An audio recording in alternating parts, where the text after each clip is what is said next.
60 రోజుల్లో మీతో ఇంగ్లీష్ అద్భుతంగా మాట్లాడిస్తాం. వెంటనే కాల్ చేసి జాయిన్ అవ్వండి. నమస్తే రమ్మగారు. నమస్తే జయ. రమ్మగారు, చందమామ కథ ఒకటి చెప్పండి రమ్మగారు. కొంచెం పెద్ద కథ చెప్పుకుందాం. అట్లని చందమామ కథ. సరే. అనగా అనగా ఒక ఊళ్ళో ఒక పెద్ద వర్తకుడు ఉండేవాడు. ఆయనకి లేక లేక ఒక కుమారుడు కలిగాడు. వాడి పేరు జయపాలుడు. అయితే ఈ జయపాలుడు కొంచెం పెద్దవాడయ్యాక తండ్రి పాపం అప్పటికే లేక లేక కలిగాడు కదా, కొంచెం ఆయన పెద్దవాడైపోయాడు. ఏమన్నాడంటే, నాయన బిజినెస్కి మనకి పడవల మీద అంటే ఓడలు వేసుకుని సముద్రయానం చేయటం మనకు అలవాటు, అన్ని పక్కలకి వెళ్ళు కానీ వంచక నగరం మాత్రం వెళ్ళొద్దురా అని చెప్పాడు. పేరు చూడ వంచక నగరం అంటే వంచే నగరం అనమాట, దాని పేరే అది చెప్పేసరికి సరేనన్నాడు. కొన్నాళ్ళకి తండ్రి గతించాక ఈ జయపాలుడే బోల్డ్ అని రకాల బిజినెస్లు చేసేవాడు. అక్కడికి వెళ్ళి శ్రీలంక వెళ్ళి రత్నాలు అవి తెచ్చి ఇక్కడికి తెచ్చి అమ్మేవాడు, సుగంధ ద్రవ్యాలు తెచ్చేవాడు, ఆ తిరుగుతూ ఉండేవాడు అనమాట. చాలా సరదా, వ్యాపారము బాగుండేది, తిరగడము సరదాగా ఉండేది. ఏవో కొన్ని దేశాలు ద్వీపాలు చూశాక నాన్న వంచక నగరం వద్దన్నాడు. వెళ్ళాలి, అది ఏమిటో చూద్దాం. అసలు ఎందుకు వద్దన్నాడు నాన్న? అదే కదా, వద్దన్నాడు అంటే ఒక కారణం గ్యారంటీగా ఉంది. అదేమిటో ఆయన చెప్పలా, మనం తెలుసుకుందాం. ఈ పని చేసే వాళ్ళు చాలా మంది ఉంటారండి. సరే, వంచక నగరానికి తిప్పమని తన పడవ వాళ్ళకి చెప్పాడు. సరే, అప్పటికి అతని దగ్గర 3 ఓడలు ఉన్నాయి. ఈ 3 ఓడలని ఆ వంచక నగరం వైపు తిప్పించాడు. తిప్పించిన తర్వాత సరే, ఈ ఓడలో కళాశీలు వాళ్ళు వీళ్ళు ఉంటారు కదా, వాళ్ళందరూ మేము ఊళ్ళోకి రాము, ఈ వంచక నగరం అంటే మాకు భయము, మరి మేము లంగరేసుకుని ఉన్నాం కదా, మేమందరం ఇక్కడే విశ్రాంతి తీసుకుని దొరికినవి తిని ప్రశాంతంగా ఉండి, వాళ్ళ దగ్గర ఆల్రెడీ ఫుడ్ గిడ్డ అన్నీ ఉంటాయి. ప్రయాణం లేదు కాబట్టి సముద్రపు గాలి అది ఉండదు కదా, అక్కడే రెస్ట్ తీసుకుంటాము, నీ దారిని నువ్వు వెళ్ళమన్నారు. పని వాళ్ళు మాకు భాష రాదు కాబట్టి మేము దిగమన్నారు. ఇతను ఒక్కడే ఆ వంచక నగరాన్ని చూడడానికి దిగాడు. సరే, దిగి ఆ నడుచుకుంటూ వెళ్తున్నాడు. ధనుసు బాణము ఉన్నాయి, మామూలుగా ప్రయాణాల్లో పెట్టుకుంటారు కదా, అవి వెళ్తూ ఉంటే దూరంగా ఒక కొంగ భలేగా ఉంది కనపడింది. సరే, ఏం చేశాడు, అటు ఇటు చూసి బాణం తీసి దాన్ని కుట్టాడు. ఏమనుకున్నాడని చేత పుచ్చుకెళ్తే పడవలోకి వెళ్ళాక కాల్పించుకుని తినచ్చు సరదాగా. కొత్త రకం కొంగ, మన ఊళ్ళల్లో దొరకదు, సముద్రపు కొంగ. కొట్టేసరుకులు అది డామని పడింది. వీడు పోయి దాన్ని తెచ్చుకుందాం అనుకున్నాడు. అక్కడ దాకా వెళ్ళేసరికి ఒకడు పరిగెత్తుకొచ్చాడు. ఓరి దుర్మార్గుడా, మా నాన్నని చంపేస్తావా అన్నాడు. మీ నాన్న నేను ఎక్కడ చూశాను, నేను ఎవరిని చూడలేదు, నేను కొంగని కొట్టాను, మీ నాన్నని నేను కొట్టలేదు, నేను వేసింది ఒకటే బాణం, అదేమో ఆ కొంగ డొక్కలో ఇరుక్కుంది, కావాలంటే చూడన్నాడు. ఆ కొంగేరా మా నాన్న అన్నాడు వాడు, ఆ వచ్చినవాడు. తను నిర్ఘాంత పెట్టి, కొంగ మీ నాన్న ఏమిటి, కొంగలు ఎక్కడైనా మనుషులకు నాన్నలుగా ఉంటారా అంటే వాడేమన్నాడు, ఈయన మా కింద జన్మలో మా నాన్న, నేను బెస్తవాడిని, చేపలు పట్టుకుంటా, మా నాన్న కొంగ నాన్న ఈ చెరువు దగ్గర నిలబడి చేపలు పట్టడానికి నాకు హెల్ప్ చేస్తాడు, నువ్వు వచ్చి మా నాన్నని కొట్టావు, నాకు చేపలు ఎలా పడతాయి, అసలు నా తండ్రిని హత్య చేసావు, నేను నాకు కావాల్సింది ఇచ్చి వెళ్ళమన్నాడు. అనేసరికి వీడు కొళ్ళు మండిపోయింది. ఏంటో పిచ్చి మాటలు మాట్లాడతావు, నేను చంపింది కొంగని, కావాలంటే చచ్చిన కొంగ నువ్వే ఉంచుకో నీకు కావాలంటే, మీ నాన్నకి ఇన్నా అంటే నాకు కుదరదు, నేను నీకేమేమో వెళ్ళిపోమన్నాడు. వెళ్ళిపోయాడు, వాళ్ళని దులుపుకుని వెళ్ళిపోయాడు. ఇంకా కొంచెం లోపల ఊళ్ళోకి వెళ్ళాడు. ఏవో కొట్లు గిట్లు కనపడుతున్నాయి. ఒక నడివయసు ముసలావిడ, నడివయసు దాటింది వృద్ధురాలు వచ్చింది. నాయన నీ పేరేంటి నాయన అని అడిగింది. మనవాడికి ఏం తెలుసు, జయపాలుడండి, ఫలానా ఊరండి, ఫలానా ధనపాలుడు కొడుకునండి అన్నాడు. అనగానే, ఓ నాయన నువ్వురా నాయన అని కావలించుకుని ఏడ్చింది ఆవిడ. మీ నాన్న ఇదివరకు ఈ ఊరు వచ్చి నన్ను పెళ్లి చేసుకుని వదిలేసి వెళ్ళిపోయాడు, మనోవర్తి కింద నాకు ఒక పడవ ఇస్తానని చెప్పాడు, వెళ్ళిపోతూ నా పడవ నాకు ఇచ్చి కదులు అంటుంది. అసలు మా నాన్న పెళ్లి చేసుకుని వీటికి ఒక డౌట్ వచ్చింది, వంచక నగరానికి వెళ్ళదన్నాడు నాన్న, ఇక్కడ ఖాతా ఉందా అని డౌట్ వచ్చి, మా నాన్న అలాంటి వాడు కాదు, ఇప్పుడు లేని నాన్నకి నేను ఇది ఇవ్వాలంటే మనోవర్తి ఇవ్వాలంటే నేను ఎక్కడ ఇస్తాను, అసలు నువ్వెవరో తెలీదు, నేను నీకు మనోవర్తి ఇవ్వాలంటే మా నాన్న నాకు చెప్పాలి, ఆయన నాకేం చెప్పాల, నేను చచ్చినా నీకు మనోవర్తి గిన్నెవర్తి వెళ్ళిపోమని. అక్కడి నుంచి బాగా ముందుకెళ్తే సరే గడ్డం అది పెరిగి ఉంది ఇతను, కొంచెం తనుకుంటే మొహం బరగ్గా ఉంది. ఒక క్షురకుడు ఒక అతను కూర్చుని ఉన్నాడు. ఏమో క్షౌరం చేస్తావా అని అడిగాడు. చేస్తాను బాబు అన్నాడు. ఏమేమంటావంటే నన్ను సంతోష పెట్టండి బాబు అన్నట్టు. సంతోష పెట్టడమే కదా, దాందేముంది అని కూర్చున్నాడు. చక్కగా వాడు మొహానికి నున్నగా సబ్బు గిబ్బు రాసి క్షౌరం చేశాడు. ఈయన మామూలుగా పావలా ఇస్తారు. జయపాలుడు వ్యాపారస్తుడు కదా, పైగా 3 పడవలు ఉన్నాయి, జేబులోంచి ₹1 వెళ్ళదీసి అతని చేతిలో పెట్టాడు.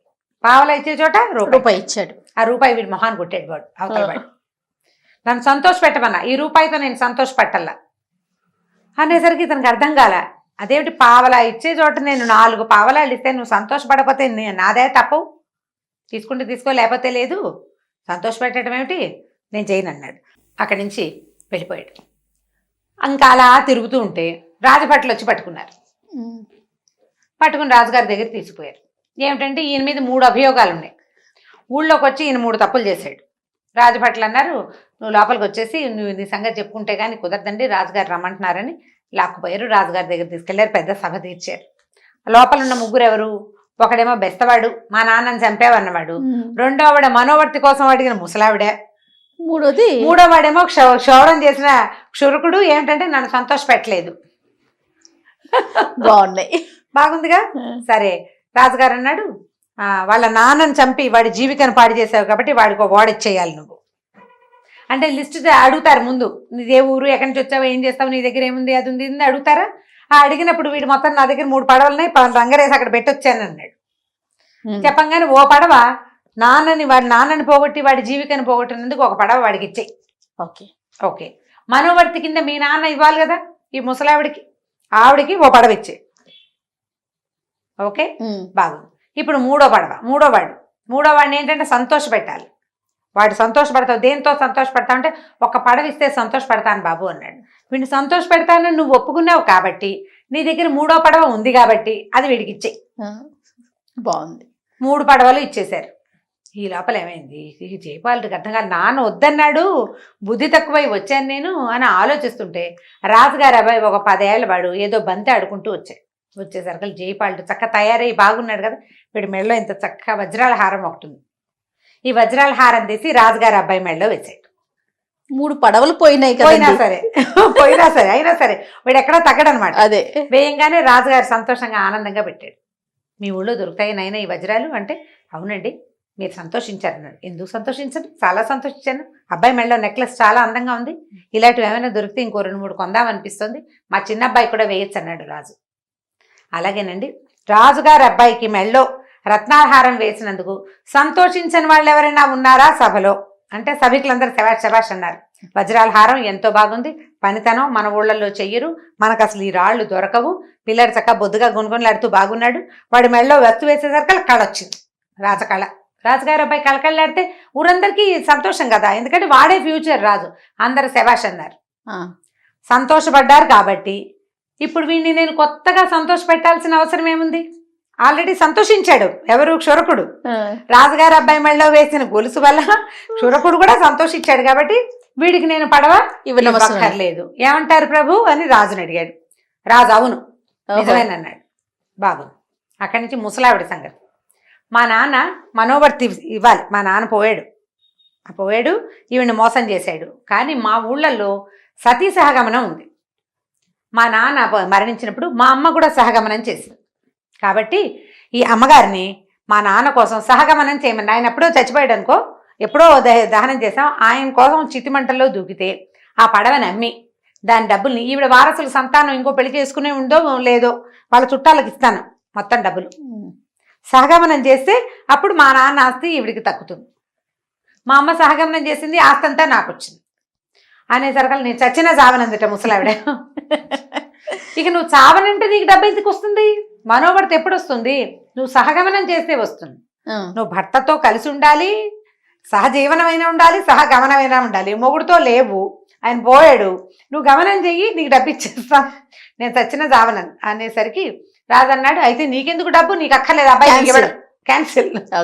రెండో పడవ కూడా క్యాన్సిల్ అయిపోయింది. ఇప్పుడు 3వ వాడు ఉన్నాడు బెస్తవాడు.